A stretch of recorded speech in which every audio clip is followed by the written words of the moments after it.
પણ પદાર્થને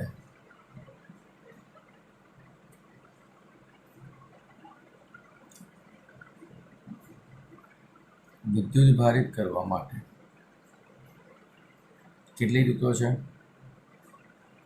chapter number 1 ચાલી ગયું સ્કૂલમાં?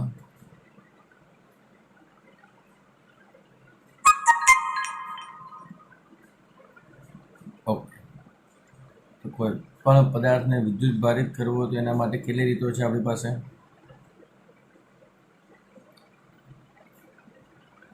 સંપર્કની રીત, બીજું ઘર્ષણની રીત અને ત્રીજું પ્રેરણની રીત.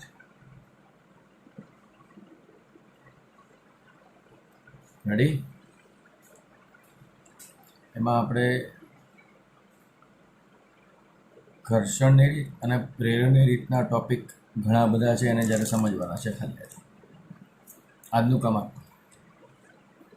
રેડી? પહેલું તો વિદ્યુત ભારિત કરવું એટલે શું છે? કોઈના મગજમાં ખ્યાલ? વિદ્યુત ભારિત કરવું એટલે શું?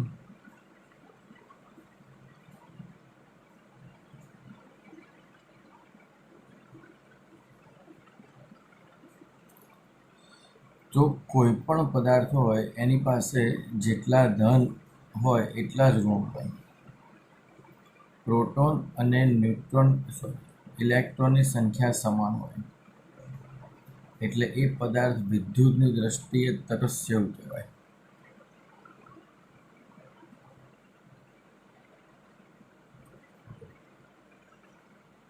તટસ્થ છે તેમ કહેવાય. જેટલા ધન છે એટલા ઋણ છે. રેડી? ધારો કે આર્ગોન છે. આર્ગોનનો પરમાણુ ક્રમાંક 18 છે. રેડી? તો આ પરમાણુ ક્રમાંક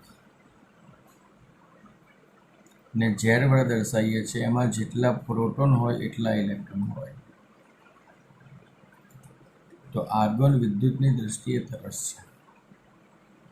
હવે આ આર્ગોનમાંથી 5 ઇલેક્ટ્રોન કાઢી નાખો.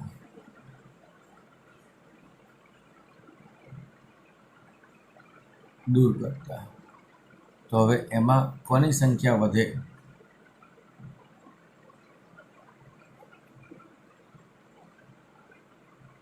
આર્ગોનમાંથી 5 ઇલેક્ટ્રોન કાઢી નાખો તો કોની સંખ્યા વધે? જરા રિપ્લાય કરો.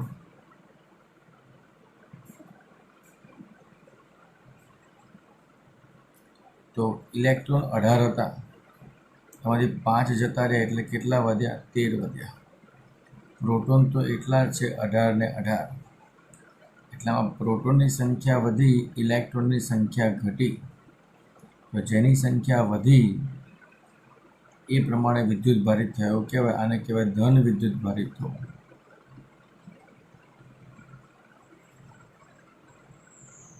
હવે જો એનામાં 5 ઇલેક્ટ્રોન બહારથી લાવીએ સંયોજન કરીને,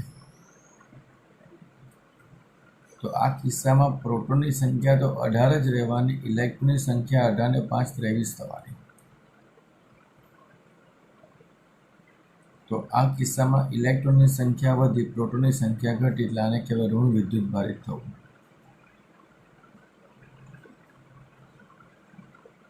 પહેલો બેઝિક ખ્યાલ આ છે આપણે, જેને આપણે ખાસ સમજવાનો છે.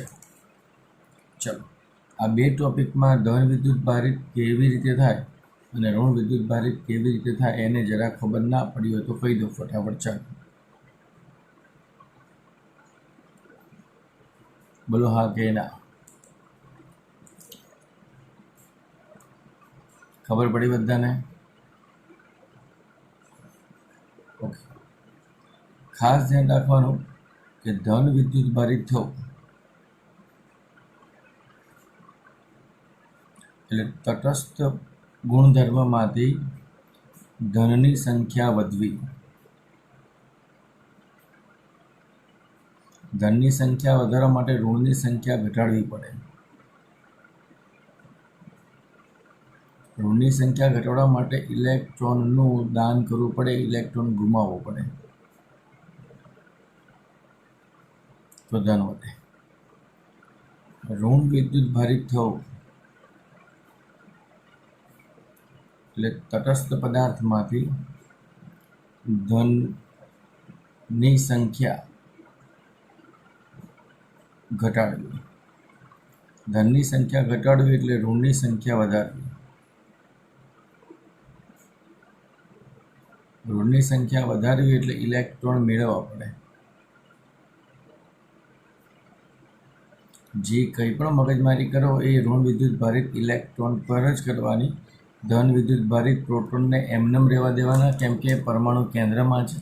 પરમાણુ કેન્દ્રમાં તમારા અને મારા કોઈના દાદા અને દાદીનું ચાલે એવું નથી ભાઈ. બોલો હા કે ના? ઇલેક્ટ્રોન પર તમે જે કામ કરવું એ કરી શકો છો. પ્રોટોન એટલે કે કેન્દ્ર પર તમે કોઈ પણ છેડખાની કરી શકો નહીં. છેડખાની કરો તો એક પરમાણુ બોમ્બ જેવું કામ કરે ભાઈ. એ બધી મગજમારીમાં જવાનું નથી. એટલે ઇલેક્ટ્રોન પર જે કરવું એ કરાય. રેડી? તો પહેલો પોઈન્ટ આપણે લેવાનો છે ઘર્ષણની રીત. પહેલો પોઈન્ટ એમાં આપણે પહેલો પોઈન્ટ સમજવાનો છે ઘર્ષણની રીત. તો પહેલી રીત છે ઘર્ષણની રીત. ખાસ ધ્યાનથી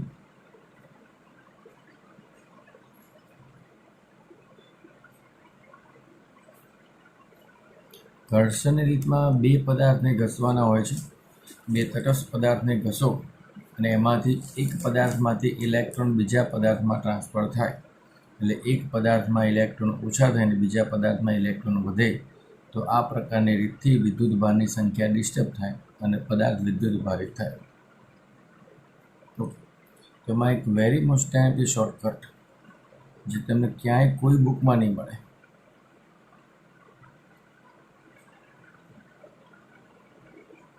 રેડી?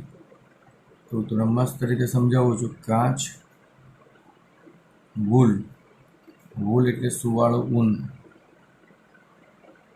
અથવા આપણે નાઇટમાં જે ઓઢીએ છીએ રાત્રે બ્લેન્કેટ.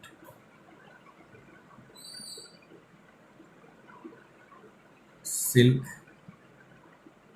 કોઈ ધાતુ, કોઈ મેટલ, રબર, મીણ અને સલ્ફર.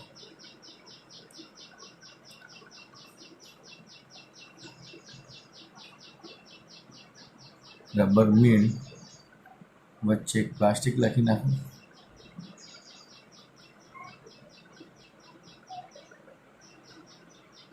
અને સલ્ફર.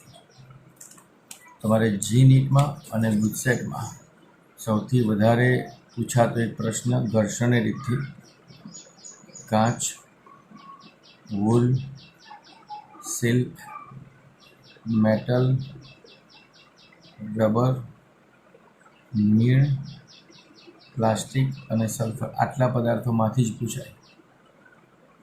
એટલે હવે આમાંથી કોઈ પણ બે પદાર્થનું સિલેક્શન કરો.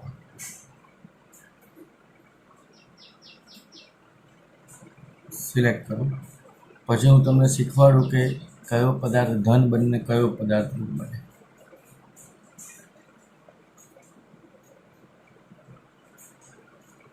રેડી? તો પટેલ રિદ્ધિ માઇક ઓન કરો. પટેલ રિદ્ધિ માઇક ઓન કરો.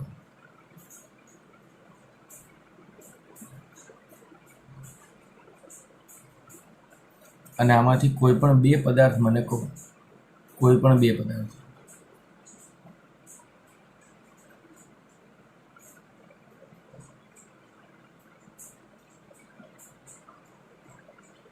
સિલ્ક અને સલ્ફર. ચલો, સિલ્ક અને સલ્ફરમાંથી સિલ્ક કઈ બાજુ છે? ઉપરની બાજુ. અને સલ્ફર કઈ બાજુ છે? નીચેની બાજુ. હા કે ના?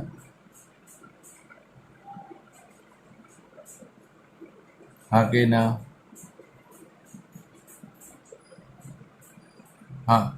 સિલ્ક અને સલ્ફરને ઘસો એટલે સિલ્ક ઉપરની બાજુ છે એટલે સિલ્ક ધન ભારિત થશે અને સલ્ફર ઋણ ભારિત થશે. એનો મતલબ સલ્ફર અને સિલ્કને ઘસો એટલે સિલ્કમાંથી ઇલેક્ટ્રોન સલ્ફરમાં ટ્રાન્સફર થશે. એટલે સલ્ફરમાં ઇલેક્ટ્રોનની સંખ્યા વધશે અને સિલ્કમાં ઇલેક્ટ્રોનની સંખ્યા ઘટશે એટલે ધનની સંખ્યા વધી જશે. ચાલો પહેલો પોઈન્ટ. બીજો પોઈન્ટ, બીજામાં હું કહું એ જરા કહો, બે પદાર્થ કયા કયા?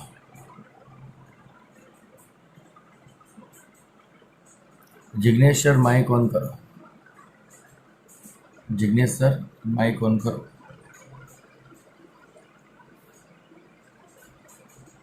નહીં કરવાનું. ઓ Jignesh sir,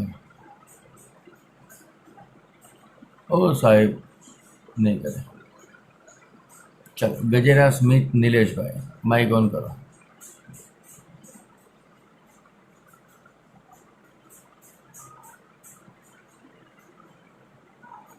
Harsh Mewada Mike on કરો. હર્ષ મેવાડા માઇક ઓન કરો.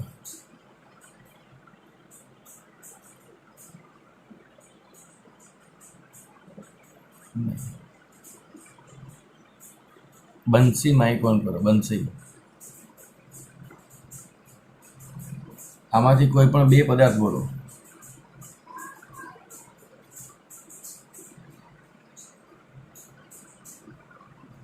મેટલ અને મીણ. જો મેટલ અને મીણમાં મેટલ ઉપર તરફ છે, મીણ નીચે તરફ છે, એટલે મેટલ ધન ભારિત થશે અને મીણ ઋણ ભારિત થશે. એટલે મેટલમાંથી ઇલેક્ટ્રોન મીણમાં ટ્રાન્સફર થશે.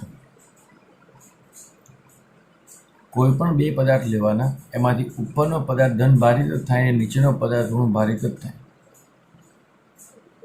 ઉપરનો પદાર્થ ધન ભારિત, નીચેનો પદાર્થ ઋણ ભારિત. આ વેરી મોસ્ટ ટાઈમથી શોર્ટકટ છે, જે તમને ક્યાંય કોઈ બુકમાં જોવા નહીં મળે. જીનીટ અને ગુસ્સેટ માટે વેરી મોસ્ટ ટાઈમ. કોઈ પણ પદાર્થ હશે એ આમાંથી જ હશે. કોઈ પણ પદાર્થ હશે એ આમાંથી જ હશે. બોલો હા કે ના. ચલો, આ એક ઘર્ષણની રીત. આ રીતે ઘર્ષણ રીતમાં આટલું જ છે. ઓકે, પછી છે પ્રેરણની રીત.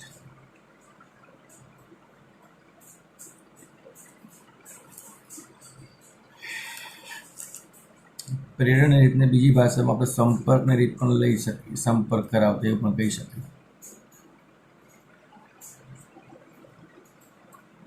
ધારો કે સમજવા માટે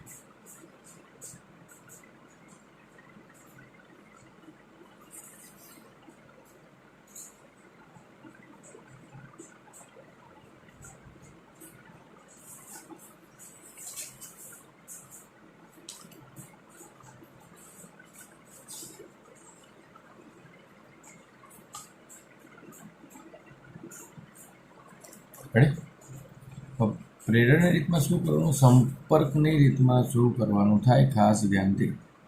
બે પદાર્થો છે, આ બે પદાર્થોની ત્રિજ્યા સમાન છે. ત્રિજ્યા સમાન છે એનો મતલબ પરિમાણ સમાન છે. આ ખાસ કન્ડિશન યાદ રાખવાની થાય.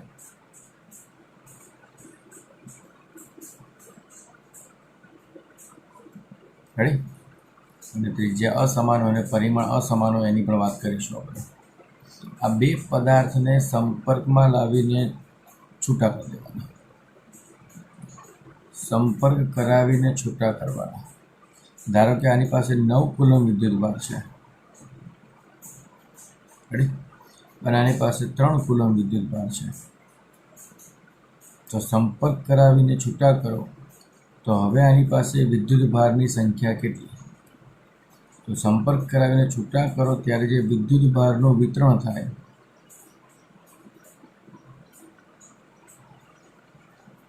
એ યાદ રાખવાનું. મધ્યક લેવાનો Q1 + Q2/2 એટલે 9 + 3/2 એટલે 9 ને 3 12/2 એટલે 6. એટલે હવે બંને પાસે 6 કુલમ વિદ્યુતભાર હશે.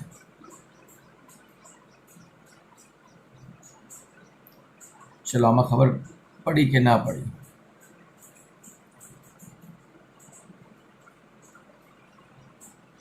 ગમે એટલી વાર તમે સંપર્ક કરાવો, દર વખતે સંપર્ક કરીને છૂટા પડો એટલે જે બે પદાર્થોનો સંપર્ક કરાયો એ બંનેનો આવી રીતે મધ્યક લઈ લેવાનો થાય. સાદી ભાષામાં મધ્યક કરવો. મધ્યક એટલે સાદી ભાષામાં સરેરાશ.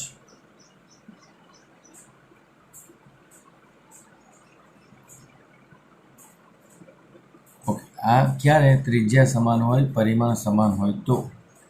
પણ જુદા જુદા પરિમાણ અથવા જુદી જુદી ત્રિજ્યાવાળા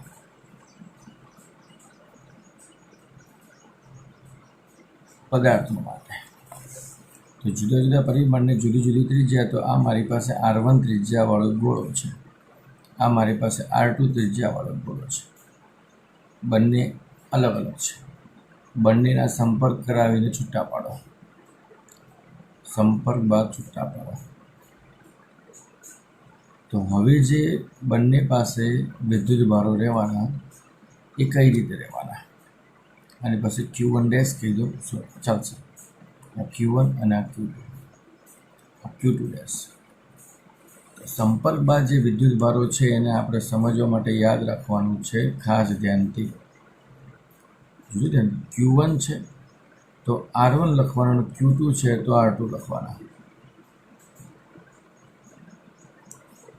Q1 છે તો R1 ને Q2 છે તો R2. ઉપર બંને વિદ્યુત ભારોનો સરવાળો અને ત્રિજ્યાનો સરવાળો, ઉપર બંને વિદ્યુત ભારોનો સરવાળો અને ત્રિજ્યાનો સરવાળો. બોલો હા કે ના?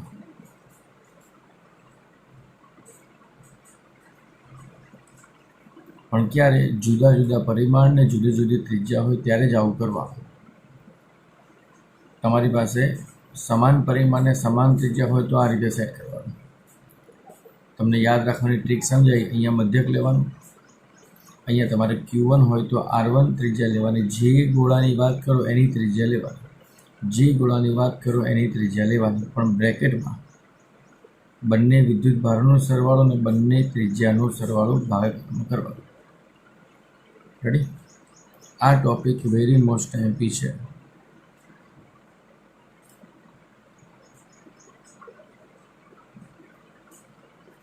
આ ટોપિક વેરી મોસ્ટ એમપી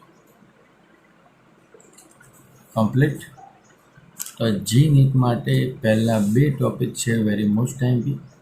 તમારે જેને પણ સ્ક્રીનશોટ પાડવો હોય પાડી લો ફટાફટ, ઝડપથી. આખું પેજ છે અહીંયા તમારી પાસે, સ્ક્રીનશોટ અહીંયા સેટ કરી ફટાફટ સ્ક્રીનશોટ પાડી લો.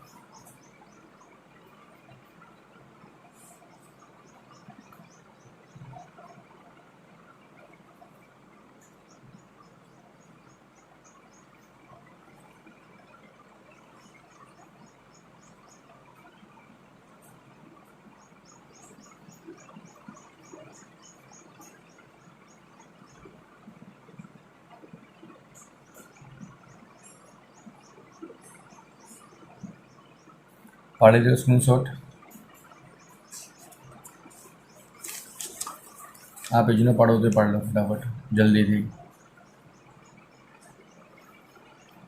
પટેલ રિદ્ધિ અને બંસી રિપ્લાય કરજો, સ્ક્રીનશોટ પડી જાય એટલે.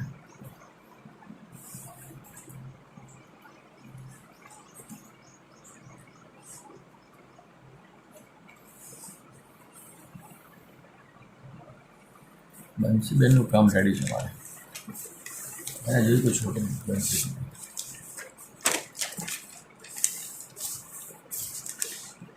હા કે ના બંસીબેન?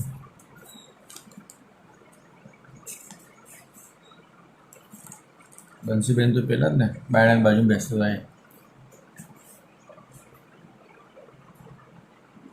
તમારા બાજુવાળી પેલી ખેપટ હાથમાં ક્યાં ગઈ એ દેખાતી નહીં. અચ્છા, ચંપાઓ તૈયાર જ હોય. ચલો હવે ધ્યાન દો. સંપર્કની રીતના ઉદાહરણ જે સૌથી વધારે તમને હેરાન કરે છે તેવા. એમાં પહેલો પોઈન્ટ, તટસ્થ પદાર્થ અને વિદ્યુત ભાર રહિત પદાર્થ. તો તટસ્થ પદાર્થ એટલે એની પાસે ધન અને ઋણની સંખ્યા સરખી છે, પણ કુલ વિદ્યુત ભાર 0 છે. બોલો હા કે ના? જેટલા ધન એટલા ઋણ એટલે તટસ્થ કહેવાય, પણ કુલ વિદ્યુત ભાર 0. વિદ્યુત ભાર રહિત, સોરી, વિદ્યુત ભારિત ને વિદ્યુત ભાર રહિત.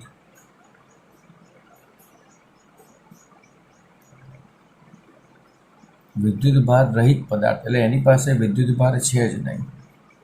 આ બંને શબ્દ ઘણા બધા અલગ છે, જે ઘણા બધાને ખબર નથી હોતી. આ ખાસ ધ્યાન રાખજો.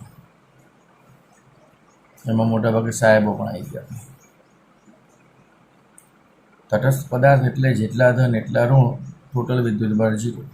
અને વિદ્યુત ભાર રહિત પદાર્થ એટલે એની પાસે વિદ્યુત ભાર છે જ નહીં. આ બંને મેટર બહુ અલગ છે. બંને મેટરની સાબિતી પણ બહુ અલગ છે. ઓકે, હવે આપણે જે કરવાનું છે કે આ છે કે ભાઈ મારી પાસે કોઈ એ ગોળો છે. એ ગોળા પાસે ક્યુ વિદ્યુત ભાર છે અને બીજો એક ગોળો બી છે, એની પાસે પણ ક્યુ વિદ્યુત ભાર છે. ખાસ ધ્યાનથી જોજો. ઓકે, બંને વચ્ચેનું અંતર આર છે. તો આ બંને વચ્ચે લાગતું વિદ્યુતીય બળ કેટલું? કુલમના નિયમ પ્રમાણે બધાને ખબર છે કે Q²/R². બોલો હા કે ના? બંસી માતા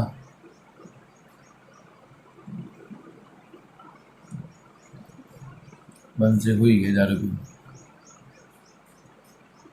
ઓકે, હવે આની સાથે બીજો વિદ્યુત ભાર રહિત ગોળો સી જોડવાનો છે.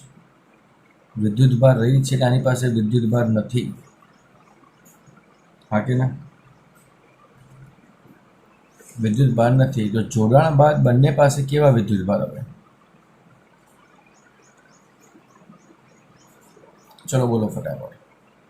ઈ અને સી પાસે સંપર્ક બાદ કેટલા વિદ્યુત ભાર? મેં તમને કીધું આનો very good, very good.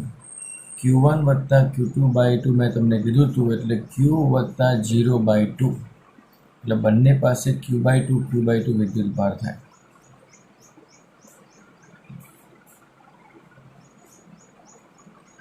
Ready? હવે આ જે Q/2 વાળો વિદ્યુત ભાર છે એ સી ગોળાને બી ગોળા સાથે ટચ કરાવો. સી અને બીનો સંપર્ક બનાવો. તો હવે સી અને બી પાસે કેવા વિદ્યુત ભાર થાય? ચલો બોલો. સી અને બીનો સંપર્ક કરાવો તો હવે કેવા વિદ્યુત ભાર સી અને બી પાસે? તો Q1 + Q2. Very good. તો હવે આ બંને વિદ્યુત ભારોનો સરવાળો ભાગ્યા 2. રેડી? એટલે જવાબ આવે 3Q/2. બંને પાસે હવે 3Q/2 નહીં, 3Q/4 મળશે. 2/. આવશે ને? રેડી? હવે આપણે ગોળો એ આ ગોળો બી વચ્ચે બળ શોધવાનું થાય. એ પાસે Q/2 છે અને બી પાસે 3Q/4 છે. તો એની વચ્ચેનું બળ F = K Q1 Q2/R². સાદું કેવું થાય? F = 3 4 2 8 3/8. રેડી? F' લખી નાખો. K Q²/R². F બરાબર K Q²/R² છે અને અહીંયા પણ F બરાબર K Q²/R² છે. તો F' બરાબર શું થાય? 3/2 4 8 F. ચલો રેડી? આ છેલ્લામાં છેલ્લું જોડાણવાળું ટોપિક. આનાથી વિશેષ જોડાણ હવે ના આવે. તમે કનેક્શન ક્યાં કરવાનું, તમારે શું કરવાનું એ તમારે જાતે સમજવાનું. આના સિવાય કોઈ બીજો ટોપિક આવે નહીં આમાં. ચલો બોલો, આમાં પડી કે ના પડી?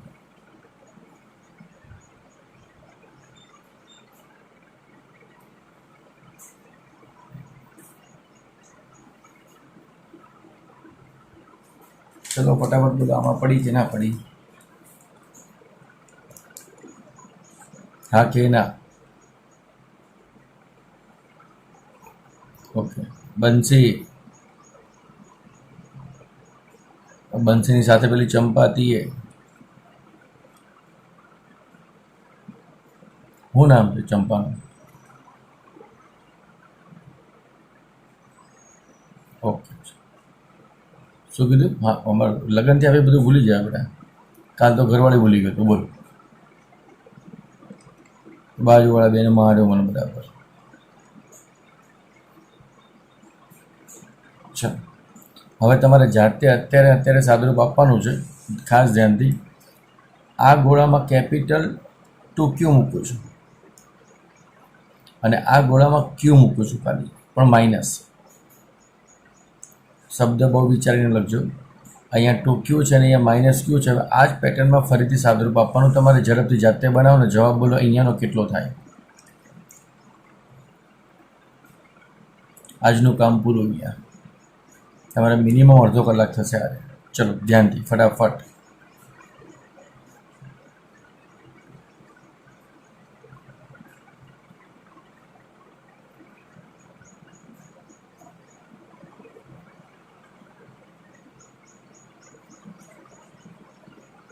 એક ગોળા પર પ્લસ ટુ ક્યુ મૂકવાનો, બીજા ગોળા પર માઇનસ ક્યુ મૂકવાનો, સાદુરૂપ આપીને છેલ્લે આ જવાબ લાવો. ચાલો ઝડપથી ચેક કરો. હું બેઠો છું શાંતિ.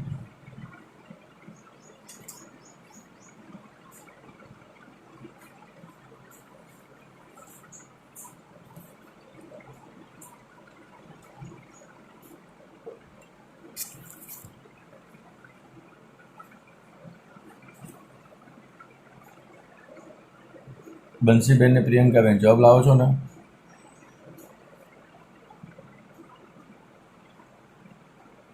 શું આવ્યું?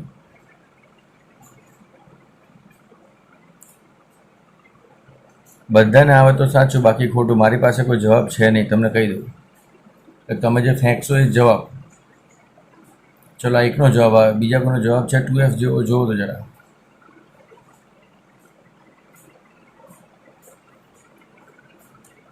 ચલો એકનો જવાબ -2F આવ્યો, બીજાનો જવાબ 0 આવ્યો. ચલો 0 જોઈએ કોનો કોનો જવાબ આવે. મેજોરિટી જેનો જવાબ આવે સાચું. મારી પાસે કોઈ જવાબ છે નહીં. झड़प सबसे रिप्लाई करना है भाइयों बहनों.